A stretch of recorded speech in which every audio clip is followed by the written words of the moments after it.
Today we're going to show you how to install the CNC Cooler. When you open the box, this is what you should see. Your ducting kit, your cooler,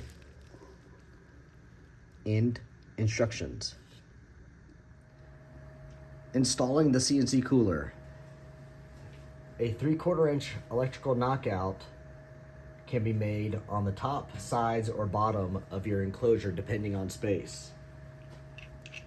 Unscrew the lock nut from the bottom of the cooler. Insert the cooler into the hole that was made. Secure the lock nut onto the enclosure and cooler.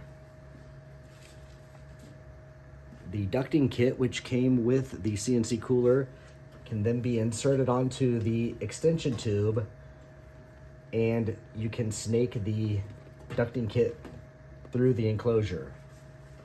You can punch holes into the ducting kit to take care of any hot spots within the enclosure. Once you've installed and sealed your enclosure, simply connect your compressed air to the 1/4 inch NPT on the side of the cooler.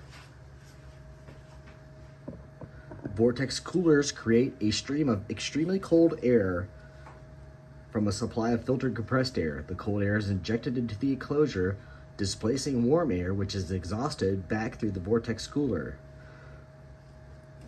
Exhaust valves are built into the cooler itself to maintain the sealed nature of NEMA boxes. Since Vortex coolers prevent the ingress of ambient air or sprayed water and are made from corrosion-resistant materials, they can be used on NEMA 4, 4X enclosures in harsh washdown and or corrosive environments.